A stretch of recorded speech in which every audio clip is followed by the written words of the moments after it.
Hi, welcome to my studio. My name's Kris.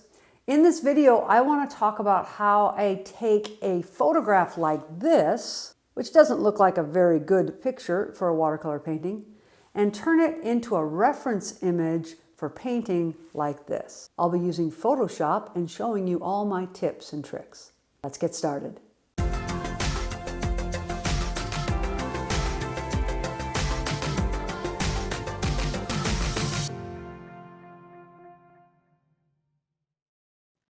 In this video, I'm going to show you how I take a very substandard image like the one you see here and turn it into a reference image like this that I can use for my watercolor painting.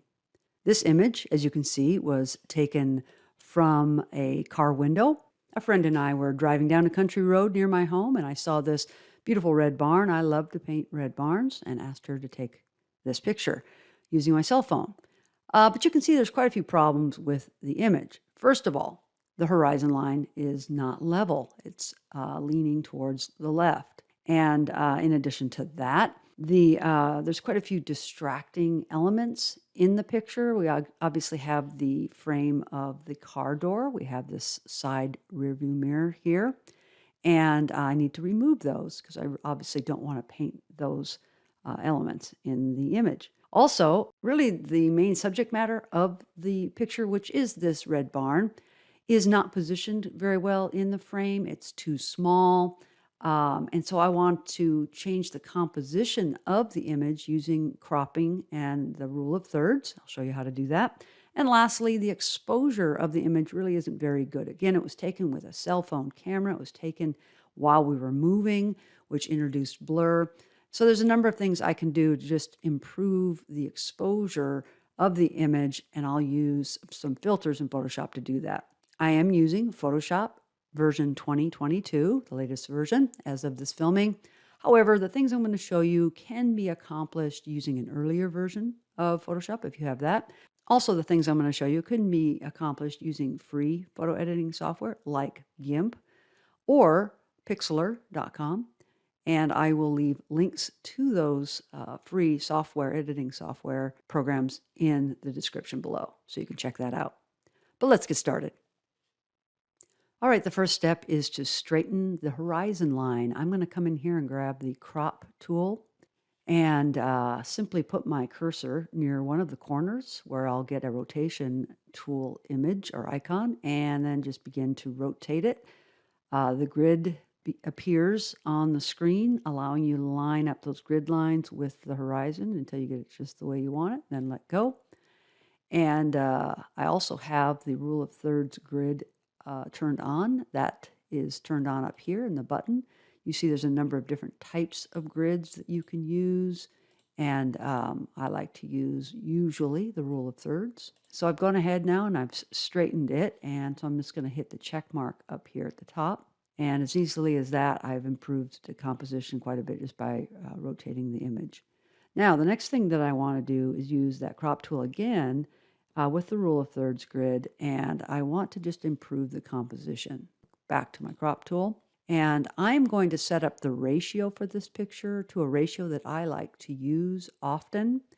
And in this case, I'm going to go ahead and use the 4:6 or 2:3 ratio. And initially it's in the vertical format. So I just need to click switch option here, swap the height and width, and now grab the corners until I get this image the way I want it. Now I want to be aware of a few things here. I'm really going to ignore these elements here that are in the way, like the mirror, etc., because I'm going to remove those in a little bit. So what I really want to focus on is the barn, and I want to focus on avoiding any kind of tangents. In other words, these lines, diagonal lines that might kind of go into a corner or something like that. So I'm going to come in here and being aware of my rule of thirds. I really want that horizon line to be on that lower third line.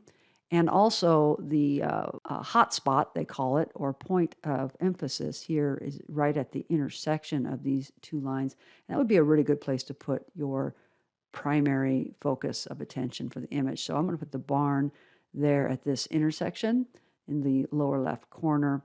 And I'm going to again make sure that the horizon line is at this lower third line. And now that I've got that, I'm just going to maybe bring this in a little bit more because I want, again, I want the image of the barn to be the focus. And so I want to basically zoom in a little bit here by making the overall image size a little bit smaller so that the barn takes up more of the frame. Now that I've done that, of course, I have to click somewhere in this crop frame and reposition it so that I'm back to having my horizon line at the right spot and the barn at the right spot. Once I've done that, I'm feeling pretty good about it. I'm going to hit the check mark up here and finish the crop. Now, having done that, I've already removed a lot of the distracting elements. Really, all I have left is this little bit of the mirror in the lower left and a little bit of the car frame in the upper left. So, in order to take care of this third problem of distracting elements, I'm going to choose my clone stamp tool. And if you don't see it, you might have to click and hold on the toolbar until you see the correct tool appear. It's the clone stamp tool. And what this does is it allows you to pick up pixels from a different part of the picture and stamp them into an area of the picture that you want to cover up, change, edit. And so it's quite easy to use. You're simply going to first set the size of the stamp tool to something that works. If you use the right or left bracket keys, you can, right bracket makes it bigger, left bracket makes it smaller. I'm going to zoom in a bit more. Control 0 will fill the screen with my image. That's helpful. So again, I really want to find a color up here in the clouds that really is close to the color over here. I think I'll Alt-click a little closer to my area that I want to edit in, and then come in and click and drag across that. That's a little bit better match. Again, click, Alt-click here, and drag over. Okay, just like that, the distracting element is removed from the upper left corner. Now let's take care of the mirror in the lower left. I'm going to, again, be using the clone stamp tool. Then go ahead and Alt-click to store into memory the source area of the image. Move over, make sure that the horizontal elements are kind of lined up, and then just click and drag across the window frame. So I do that once. If I try to go now and do this again, I see that unfortunately I'm going to have part of the reflection of the tree in my source, so I need to reset the source. Come over here and click. Let's Alt-click, and then come over and click and drag. And that's pretty good. Not too bad. You can continue to do that a little bit, just trying to improve the quality of the clone stamp. But again, this is just, you're just trying to create a reference image that's removing distracting elements. So we don't have to be too worried about getting it just perfect. Okay, the last step in editing this image is to just improve the exposure a little bit. I like to use the Camera Raw filter. You're going to find that under Filter, Camera Raw. And when you turn that on, you're going to see there's all kinds of tools you can use. So I like to a lot of times just use the auto setting here just to see what it will do. And it changed the exposure and contrast a little bit, and either boosted or reduced the highlight, shadows, whites, and blacks. Again, you can now take the sliders and just edit those until you get it the way you want it to look.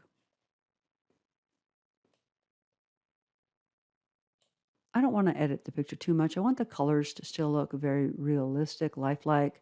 However, I want to make sure there's enough contrast so I can really see that clearly when I'm painting it. Yeah, so I'm thinking this is looking pretty good. If you want to see what it looks like compared to the original, you can toggle off back to the original and then back to your edited version. I think that that looks still realistic, but the contrast is a little higher. The color's a little bit more vibrant. I like it. Let's hit OK. There you go. There's your finished reference image for a watercolor painting. Let's go back and look at the image that we started with. Here's that original. You can again see how this would be very difficult to paint from. And now with a few edits, it looks like this and will make a great reference image for your next painting. Hopefully you found this helpful. If so, consider subscribing to my channel and maybe hit that like button. I appreciate you watching. If you have any questions or if there are other videos you'd like to see on this channel, please leave a comment below. And again, thanks for watching. I will see you next time.